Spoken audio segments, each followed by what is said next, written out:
Bueno, buenas tardes. Un gusto grande para mí estar acá.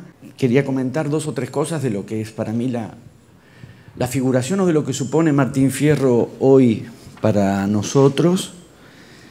El punto de partida que quería proponer en cuanto a esta consideración es una idea que propuso Borges a propósito de Don Quijote de la Mancha. Dijo Borges en algún momento que Don Quijote había llegado a ser, en algún sentido, incluso más real que Miguel de Cervantes, o que nos resultaba, en algún sentido, más real que Cervantes. Que, digamos, en un punto yo creo que efectivamente pensamos y a veces hablamos de Don Quijote y de Sancho Panza como si hubieran existido, realmente como si hubieran existido.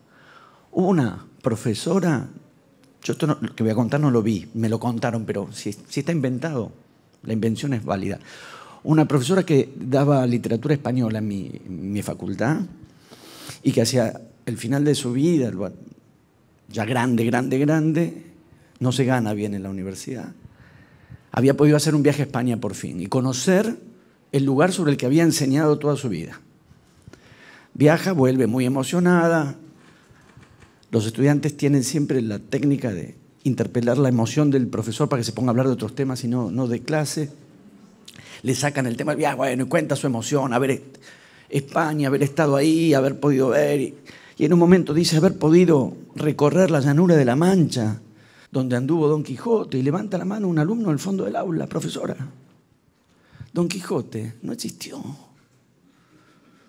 No anduvo por ningún lado, no existió. Hay algo en estos personajes, en lo que diríamos, la potencia de la ficción en gran medida tiene que ver con eso, y yo diría que algo análogo pasa con Martín Fierro. Hablamos de Martín Fierro y pensamos en Martín Fierro como si hubiese existido un gaucho, Martín Fierro. Y en algún punto, por eso me escuché con tanto interés, no la pude escuchar más que el final de la intervención, la presentación de María Celina, de que José Hernández es real, porque también se produce un efecto, que es, así como Borges decía, Don Quijote parece ser más real que Cervantes, como si Fierro pudiese ser ya a esta altura ya más real que José Hernández, y cuando escuchamos hablar de José Hernández real, entra como una especie de pulseada con la realidad que le atribuimos a Martín Fierro. Por eso es extraordinario también el afiche que no nombra a José Hernández. Y la cara es de José Hernández, como si esa cara correspondiera a quien sí se nombra, que es Martín Fierro.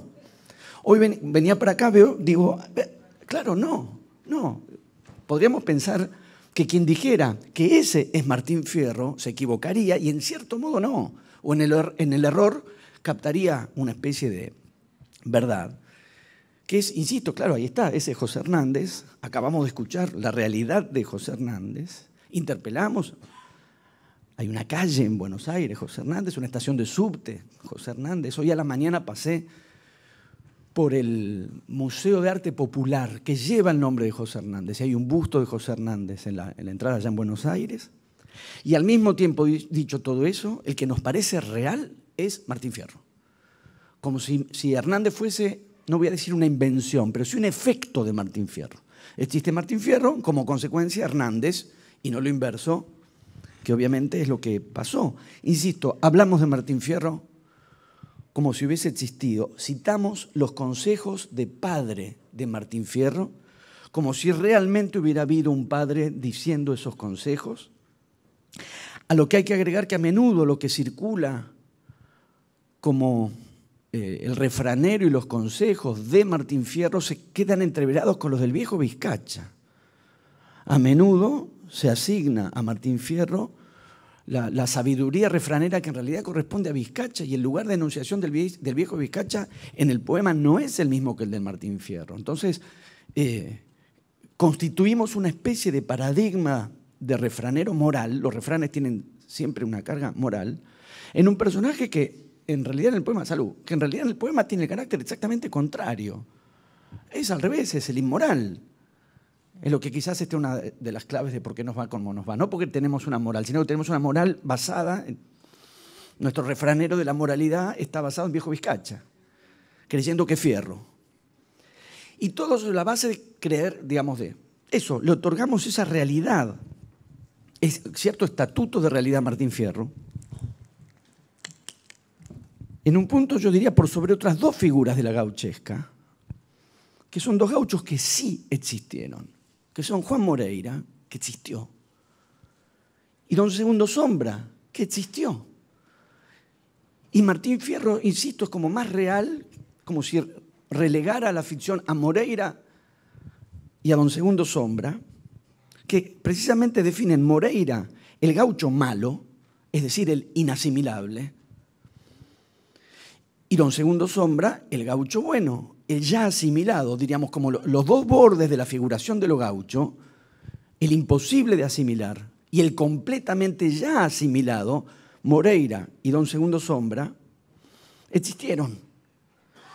Y parece tener más realidad Martín Fierro, que quedaría en algún sentido entre los dos, ya que entre la asimilación imposible de Juan Moreira y la asimilación ya lograda de don Segundo Sombra, Martín Fierro definiría la tensión y el conflicto sobre si esa asimilación es posible o no. Es interesante el destino de realidad tanto de Moreira como de don Segundo Sombra. En Lobos se conserva el cráneo de Juan Moreira. Está expuesto. La historia argentina no se puede creer, bueno, la Argentina no se puede creer. Esta cosa que evidentemente salió mal y en la que persistimos porque no nos queda alternativa. Está en el Museo Perón, el cráneo de Juan Moreira, porque le fue obsequiado al padre de Perón, ahí en Lobos, porque el padre de Perón era médico. Y de algún modo conocerán o podemos remitirnos al imaginario de fines del siglo XIX, la conexión entre delito, delincuencia y esos saberes de la ciencia positivista que intentaban discernir algo así como la condición natural, fisiológica del delincuente, ¿no? Los estudios frenológicos para tratar de establecer cuál es el rasgo físico que determinaría la condición del delincuente. Y ese gesto me parece que se proyectaría sobre Moreira, para quien no hubo redención, quiero decir, no hubo asimilación posible, y todavía está ahí el cráneo, como si estuviese listo para el estudio frenológico que todavía hoy quisiese discernir cuál es el rasgo fisiológico que lo hizo inasimilable. Eso en cuanto al gaucho malo de Lobos. Y del otro lado, don Segundo Sombra, que en realidad se llamaba Segundo Ramírez, en San Antonio de Areco. Y un hecho admirable de la literatura, que es que cuando Guiraldes murió, el autor de don Segundo Sombra, cuando Guiraldes murió en París, que es un hábito muy argentino, lo llevan para su entierro a San Antonio de Areco. Y Segundo Ramírez asiste al entierro, que yo creo que es el caso único de un personaje que va al entierro de su autor. Entonces, Pirandello, pero Pirandello es inventado, Pirandello lo inventó. Pero es Pirandello. No soy personaje, no da para tanto. Un personaje en busca de su autor. Segundo Ramírez asistió al sepelio y al entierro de Guiraldes, es decir, su autor. Martín Fierro, por eso digo entre Sombra y Moreira, y con más realidad que los dos, aunque los dos fueron reales y él no. ¿Ves que uno dice, y él no, como si hubiese, otra vez, como si hubiese existido? Hablamos como si hubiese existido. Evidentemente, Martín Fierro interpela y se inscribe definitoriamente y centralmente en una tradición popular, define de un modo determinante nuestro imaginario ahí, el nosotros es el nosotros de la identidad nacional, de la argentinidad. Martín Fierro define el corazón, podríamos decir, el núcleo de esa tradición popular, en un desplazamiento decisivo que es de qué modo la protesta social del subalterno, y estoy pensando, claro, sobre todo en la primera parte del poema, la de 1872, La ida, La protesta social del subalterno se convierte en una cifra de la tradición, entendiendo por tradición una cristalización del pasado, y este doble movimiento que el pasado tiene que tener para funcionar justamente como tradición. Por una parte, permitir siempre su actualización, estar dispuesto siempre para su actualización, su activación en el presente. Si lo dije recién para la tele, entonces no, es muy importante lograr que la tele no mienta, entonces decir lo mismo que va a salir en la tele. No entablar con la tradición una relación que supondría algo así como un vínculo con las momias en un museo. Como quien visita un museo a ver figuras momificadas. Si el pasado es eso, si la tradición queda resuelta de ese modo, ese pasado está muerto y por lo tanto desgajado del presente, y por lo tanto no funcionaría verdaderamente como tradición. La tradición es tradición porque viene hacia el presente, porque no deja de funcionar, de activarse y de actualizarse en el presente. Permítanme que mis muchos años estudiando latín funcionen de algún modo y tómelo como un homenaje a Mariano Grondona. Pero la palabra tradición viene de tradere, del latín tradere, que de ahí viene la palabra traer. Es decir, la tradición no es lo que está muerto, embalsamado, momificado allá atrás. Es lo que se puede traer al presente y por eso es tradición. Al mismo tiempo, en la medida en que ese pasado de algún modo cristaliza, no es cualquier pasado, no es cualquier vigencia, ese tiempo es también a la vez un fuera del tiempo. No es un pasado como lo ya acontecido que traemos al presente y activamos o actualizamos, lo es. Y al mismo tiempo suscita una concepción del tiempo como si ese tiempo estuviese a la vez fuera del tiempo, más allá del tiempo, es decir, tal como lo concibió y lo definió y lo escribió Borges en el cuento El Sur, que es esa figura del viejo gaucho.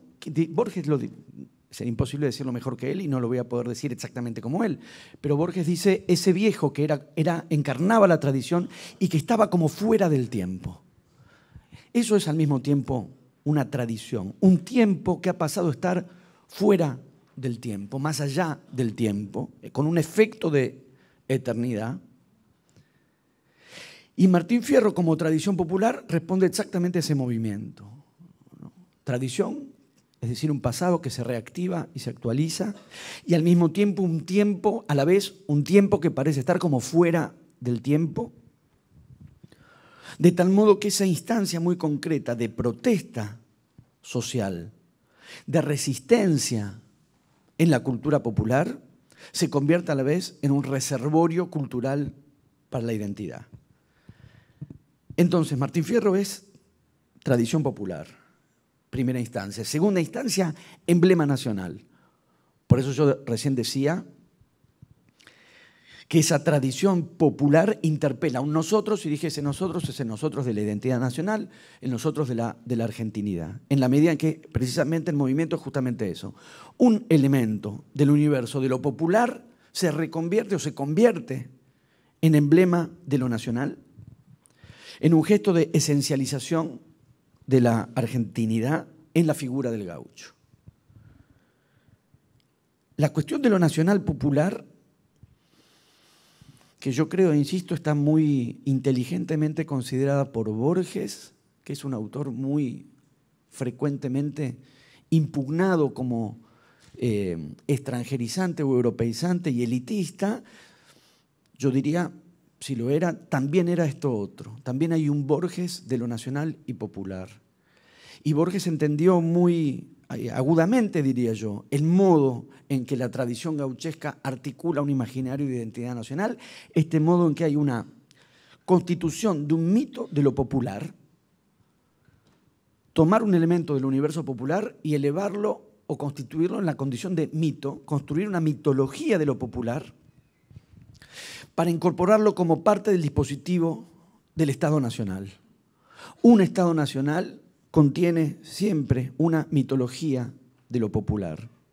Subrayo la palabra mitología, que correspondería a la sanción y la validación del Martín Fierro como el gran poema nacional, Porque en verdad, por supuesto, no es una incorporación genuina en términos sociales, sino yo más bien diría una relación de compensación, de juego de simetría inversa, que es que a la postergación, al relegamiento, al sometimiento social efectivo, corresponde una recuperación, una reivindicación imaginaria, simbólica, mítica. Ese es el juego, diríamos, ¿no?, con respecto a lo popular. En la medida, en tanto y en cuanto los sectores populares, definidos en términos de lo gaucho, es decir, fundamentalmente los peones rurales, en cuanto se logró un tipo de dominación social por el cual ese colectivo social popular dejó de constituir una amenaza social concreta, entonces fue posible sublimarlo y resolverlo en una mitología popular integrada a lo nacional. Cuando decimos esta incorporación de lo popular a lo nacional, no correspondería a una incorporación genuina o una centralidad de los sectores populares, que no entran sino como dominados, como lo siguen siendo hasta el día de hoy. Sino justamente este juego de compensación, si se quiere, entre condiciones sociales reales y constitución de un imaginario colectivo. En la medida, insisto, en que se neutraliza la figuración del universo de los gauchos como amenaza, lo que era para Sarmiento, como amenaza social efectiva, entonces es posible, insisto, elevarlo a la condición mitológica de emblema de lo nacional. En la medida en que ese universo popular deja de constituir una amenaza social concreta, entonces es posible que ese elemento popular se integre a la definición de lo nacional.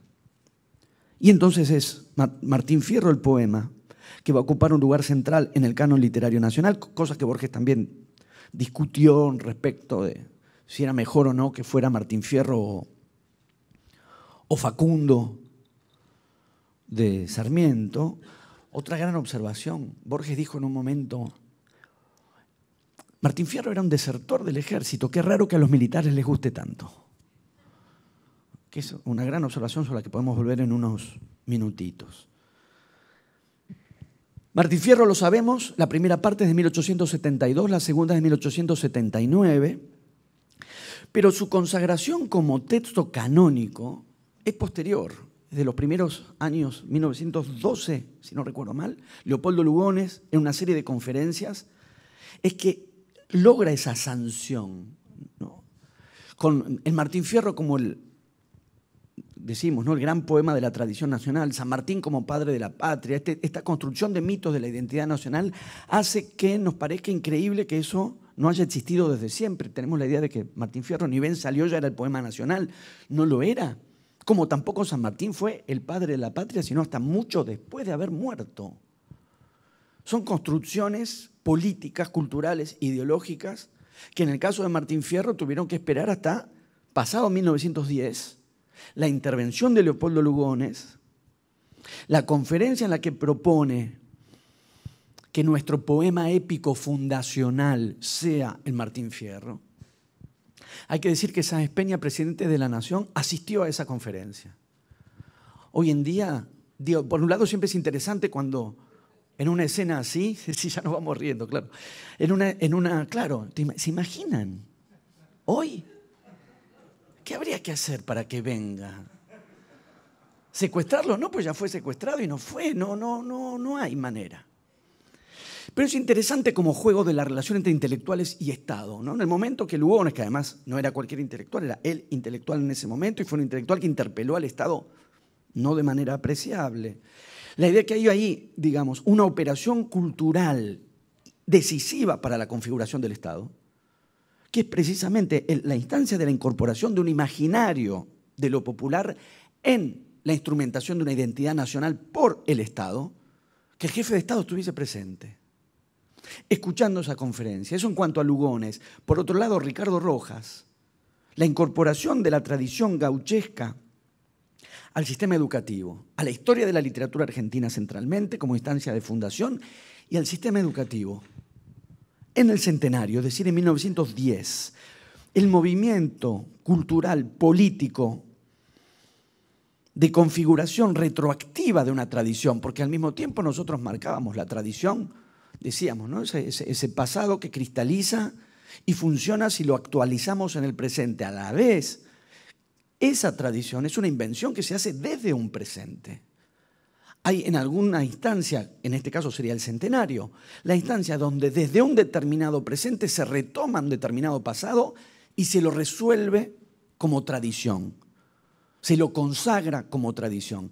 El centenario fue un momento clave en ese punto, porque claro, había que dar respuesta a la llegada masiva de inmigrantes a la Argentina, en ese arco, sobre todo 1880, primeras décadas del siglo XX, la llegada masiva de inmigrantes, entre otros mis parientes, que uno dice, si todavía hoy naciones con una maquinaria de fervor patriótico más o menos consolidado o fuertemente consolidado, Estados Unidos, Francia, ante la inmigración, que es cuantitativamente menor, si uno piensa en lo que fue la llegada masiva de inmigrantes en la Argentina a fines del siglo XIX. Si se pueden agitar hoy los fantasmas de una disolución de identidad, Estados Unidos, cuya constitución es de 1776, la presencia de mexicanos fundamentalmente en Estados Unidos, puede aparecer un Trump que dice la identidad nacional está amenazada. Con una nación que tiene, insisto, su maquinaria de activación de sentimientos patrióticos fuertemente consolidada, por demás, y ante una inmigración cuantitativamente menor, la idea de la amenaza se activa, de la identidad amenazada se activa. ¿Qué no habrá pasado en la sociedad argentina a fines del siglo XIX, 1880, la vuelta de Martín Fierro de 1879? La llegada masiva de inmigrantes para un país de población muy escasa, la proporción entre inmigrantes y población criolla, digamos, era abrumadoramente desproporcionada respecto de lo que pueden ser los fenómenos de inmigración hoy en día. La sensación de amenaza de disolución de identidad era mucho más fuerte en cuanto a la proporción numérica de la llegada de inmigración y a la vez ante el hecho evidente de que no se contaba con una tradición donde asimilar e incorporar esa inmigración masiva. En 1880, que es cuando empiezan, digamos, ya hay una llegada masiva de inmigrantes a la Argentina, hacía menos de 30 años que había Constitución Nacional, menos de 30 años que había Constitución Nacional. La unificación en la Confederación era de 1862, menos de 20 años. Quiero decir, no había un pasado donde asimilar e integrar esa llegada masiva de inmigrantes.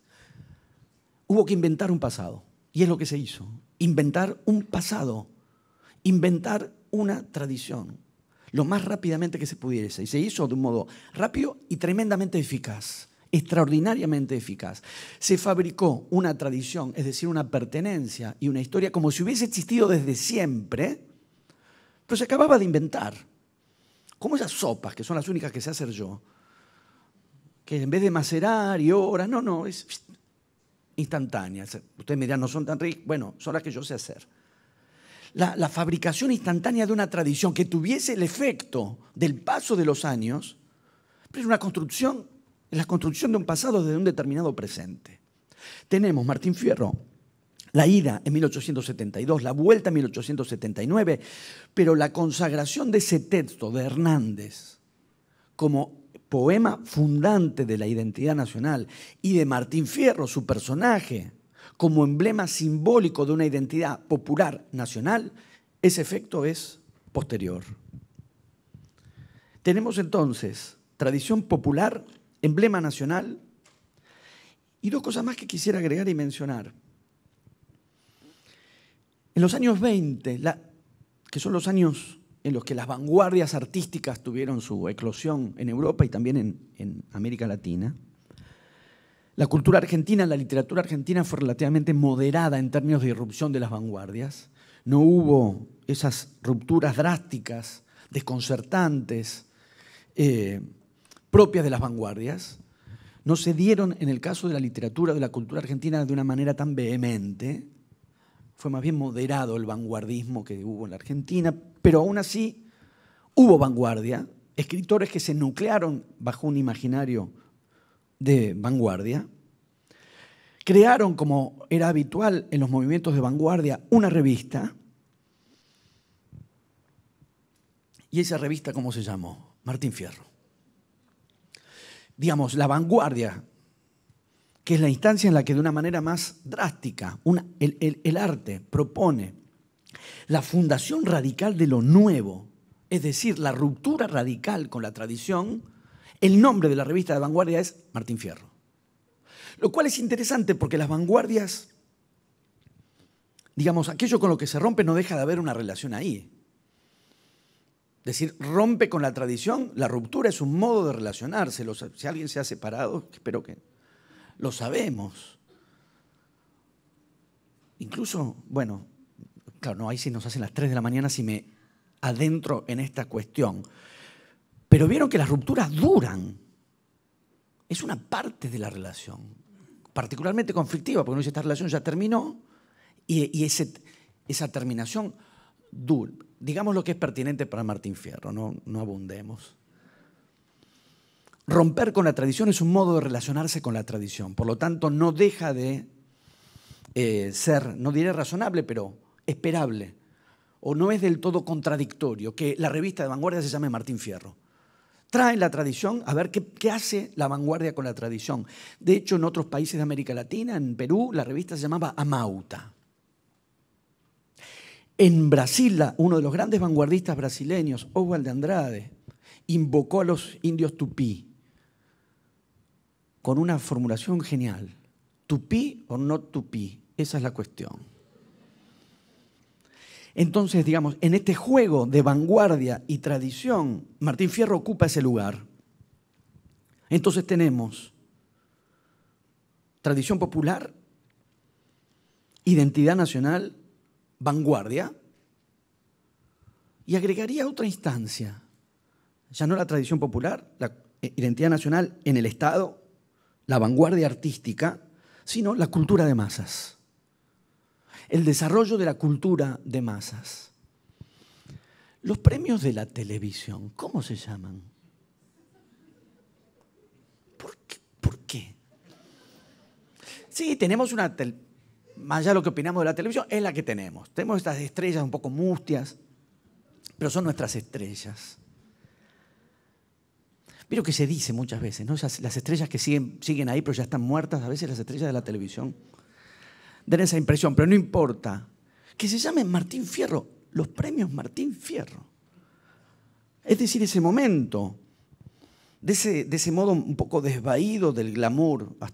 Ese es nuestro glamour también. Pero bueno, es el pico de glamour que podemos lograr.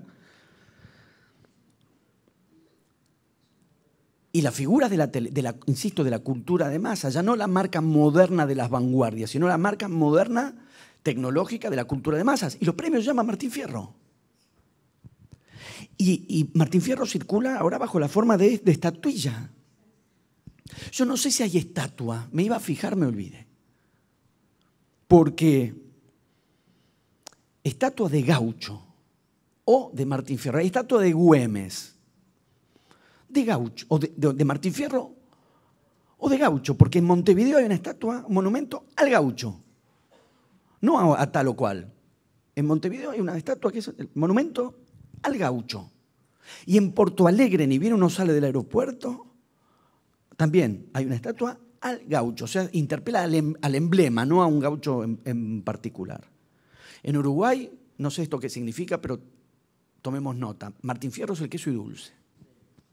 Yo lo vi porque acá en los menúes dice queso y dulce, allá el menú dice Martín Fierro. Bien hecho. ¿Y por qué? Hay que averiguar. Lo primero, que es por qué los premios de la televisión son Martín Fierro, eso hay que preguntarle yo a veces lo veo a Ventura, pero no me animo a hablarle. Y lo del queso y dulce me parece que es importante también. Ahora, no sé si tenemos estatua, pero tenemos estatuilla. El Martín Fierro como multiplicación de estatuillas, que ya parecería más bien una novela de César Aira. ¿no? Martín Fierro como una especie de clones chiquititos, primero, claro, es una novela de César Aira. Martín Fierro primero miniaturizado y después clonado en miles. Uno tiene 7, Mirta tiene 8, la otra tiene 9. Cloncitos de Martín Fierro, aunque cuando César Aira escribió en clave gauchesca, escribió una novela que se llama Moreira, que es la primera que escribió. La primera que publicó, la que escribió, no sé si escribió, la primera que escribió en el vientre materno. Martín Fierro, propuesta, ¿qué? Ya como todavía no empecé, ya hay que terminar, no puede ser. Una de las claves posibles, de las muchas, de por qué esta centralidad de Martín Fierro, o una entrada posible a una lectura hoy de Martín Fierro, que se suma a las tantas que se vinieron haciendo, Ezequiel Martínez Estrada, Borges, Ezequiel Martínez Estrada, Josefina Ludmer, Julio Schwartzman, que es un texto decisivo como relato sobre la violencia popular. Y en realidad ese relato, las variaciones sobre la violencia popular atraviesan la literatura argentina entera o casi entera. Pensemos, por ejemplo, en uno de los textos fundacionales o considerados fundacionales de la literatura argentina, El Matadero de Echeverría, que se escribe hacia 1840, pero se publica hacia 1870, 1871. Entonces es raramente casi simultáneo con la ida de Martín Fierro, que es una de las primeras figuraciones de la violencia popular, no ya la violencia en términos generales, la figuración de la violencia popular en El Matadero de Esteban Echeverría como instancia a una violencia desbordada, pero no solo desbordada, es decir, que se desborda a sí mismo, sino desbordante. La amenaza y el temor, si tienen presente el texto, de que la violencia popular que bulle en El Matadero se pueda desbordar sobre el resto de la ciudad. Y por lo tanto el problema de cómo delimitar, contener, controlar esa violencia, que plantea al mismo tiempo en el texto de Echeverría una situación muy perturbadora, incluso escandalosa. Esa violencia popular, salvaje, animal, indómita, es estatal. Y eso plantea un problema tremendo para Echeverría, y para su clase deberíamos decir, porque el Estado, el aparato de Estado, es el aparato destinado a controlar esa violencia, a regular esa violencia y a contenerla. Entonces, ¿cómo la violencia desbordante, cómo la violencia salvaje va a ser al mismo tiempo estatal? Si el Estado es el que tiene que regular y contener y controlar esa violencia, la respuesta, claro, es Rosas. Pero tomo como antecedente la violencia popular en El Matadero, porque este conflicto con el Estado, que debería controlar y contener esa violencia y no lo hace, es el conflicto que en este relato de la violencia popular en la literatura argentina traspasa a Martín Fierro. ¿Qué sería en este sentido Martín Fierro sino una narración sobre cómo incorporar la violencia popular al aparato del Estado? Porque el punto clave ahí es esa violencia, la de Fierro. La cuestión no es anularla hacia un modelo social de integración y paz y convivencia y respeto y, como se dice ahora, empatía. La palabra empatía está usada de más. El otro día escuché, Boca tiene mucha empatía con la Copa Libertadores. No, la ganó muchas veces, ¿no? La empatía es otra cosa. Dejemos empatía. Yo digo dejemos, lo traje yo, pero así que bueno, me digo a mí mismo, dejemos. No es cuestión de, evidentemente, la relación entre el aparato de Estado y la violencia popular no es una relación de anulación, de disolución, para una integración armónica de una sociedad sin violencia. Es incorporar esa violencia para utilizarla. Por eso la perturbación que produce El Matadero es que el Estado participa del desborde incontrolado, descontrolado de esa violencia popular. Pero lo que narra Martín Fierro es cómo el aparato de Estado aborda esa violencia, insisto, no para disolverla y neutralizarla, sino para incorporarla, asimilarla y utilizarla, volverla utilizable, volverla regular. Es decir, por un lado, está la cuestión de ley y delito, de qué manera la ida de Martín Fierro marca cómo hay ciertas condiciones sociales que producen al delincuente. Debate que dura hasta el día de hoy. Por eso mencionaba lo del cráneo de Moreira expuesto en Lobos, que es, a ver, hay algo en el cráneo que explique por qué un delincuente es delincuente frente a esta idea de interrogar las condiciones sociales, que es lo que aparece en Fierro. Fierro, peón trabajador, es llevado al delito, es convertido en delincuente por las propias condiciones sociales. Esa es la protesta que está en la ida. Muy distinta es la vuelta, pero en la ida está esa protesta. ¿De qué modo? De alguna manera la ley produce el delito, produce al delincuente. Ahora bien, ¿qué supone el delincuente? Una violencia fuera de la ley, una violencia fuera de control, una violencia fuera de la ley, pero insisto, bajo el formato que tiene su expresión en Martín Fierro de José Hernández, por la cual un modo de punición del delincuente era mandarlo a la frontera, más allá del carácter punitivo de la medida, el movimiento político es clarísimo, creo yo, que es tomar esa violencia delictiva, popular, e incorporarla al aparato de Estado, hacer del delincuente un soldado. Es eso Martín Fierro, no es solo eso, pero es también eso. ¿Cómo hacer del delincuente un soldado? Entonces el movimiento no es de la violencia a la no violencia, es de una violencia que circula por fuera de la ley, por fuera del control del aparato de Estado, a una violencia que va a seguir siendo violencia, pero ahora una violencia que va a formar parte del aparato de Estado. El aparato de Estado tiene que tomar esa violencia, ¿para qué? Para controlarla, regularla y usarla con otros fines, como parte del aparato de la ley, que recurre a la violencia. Eso que era imposible en el Matadero, porque el Estado rosista era tan salvaje como los personajes del Matadero, es lo que Martín Fierro va a acomodar problemáticamente y conflictivamente, pero es otra etapa de la narración. La violencia popular como objeto de incorporación capturada por el Estado, que no la va a eliminar, sino que la va a incorporar para utilizarla como parte del aparato de la ley. ¿Cómo? ¿Qué hacemos? Ya.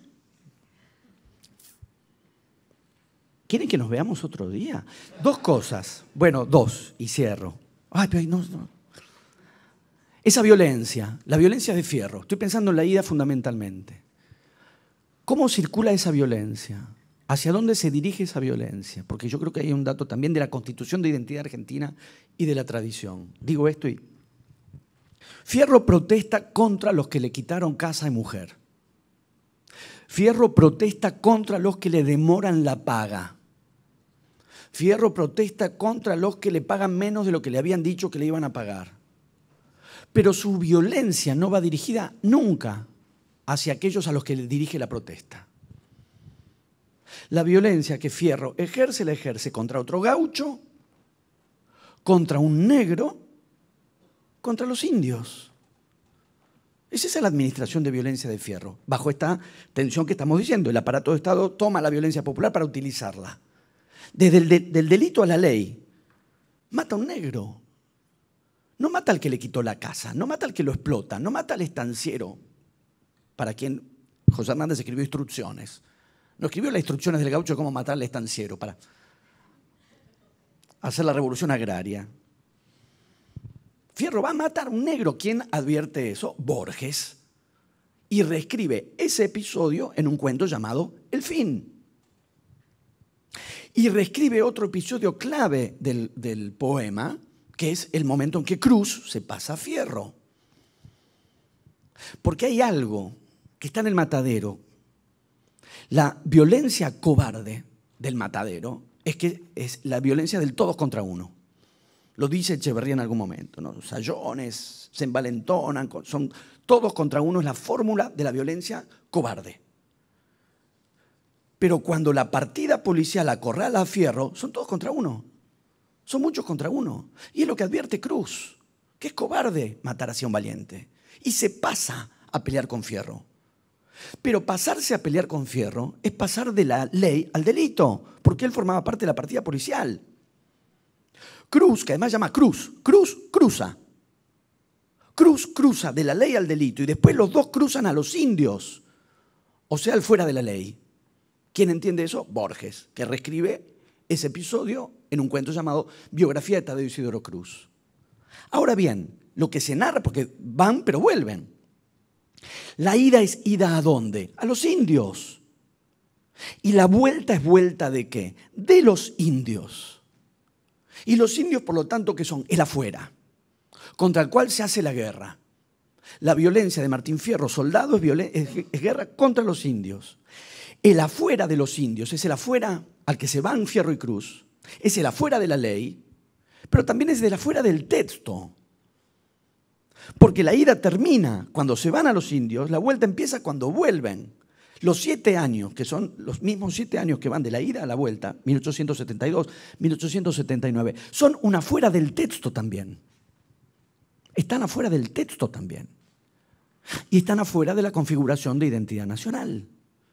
Como sabemos, esta construcción de una mitología de lo propio, de la tradición, del sustrato, de una identidad que viene de atrás.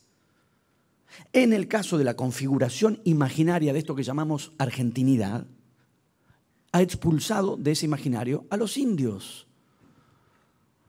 Nos figuramos una identidad, un pasado y una tradición sin indios. Por eso pasa lo que pasa con los mapuches en el sur y no se sabe qué hacer con eso. Conceptualmente, en los hechos ya sabemos, los matan. Ahí saben muy bien qué hacer. Ahí saben muy bien qué hacer. Incluso alguien que escapa de la represión, va al río y se ahoga, lo pretenden presentar como accidente. Porque van a matar. O bien argumentos como no son argentinos. En un juego anacrónico, porque en realidad es al revés, la tradición indígena es previa a la constitución de la configuración de identidad. Lo que pasa es que la configuración de identidad argentina expulsó el pasado indígena. Un ejemplo rápido, si no me paso. ¿Dónde ganó Argentina el Mundial 86? México. ¿En qué estadio? Sería imposible pensar que una final del Mundial se juega en la Argentina en el estadio ONA, en el estadio Diaguita. La única marca que tenemos es los Quilmes, que además fueron trasplantados y matados en el trasplante. No tenemos esa figuración que otros países de América Latina tienen con respecto a lo que llamaríamos los aborígenes como origen, aborigen, lo que viene del origen. Los indios constituidos también en ese lugar emblemático de un imaginario de identidad nacional, también los aplastaron y efectivamente cuando dejaron de ser en algún punto una amenaza social efectiva se los pudo redimir en la mitología imaginaria de una esencia de identidad. Pero esa operación política y cultural en la Argentina se traspasó a los gauchos, suprimiendo a los indios. Y el Martín Fierro de José Hernández cuenta las dos cosas. Las dos. Martín Fierro de José Hernández consagra a la vez la centralidad del gaucho y la supresión del indio, el afuera del indio, que está narrado como fuera del texto. Y es tan constitutivo del imaginario de identidad nacional un aspecto como el otro. Y los dos están en Martín Fierro. Miren, 1, 2, 3, pero ya. Bueno, muchísimas gracias.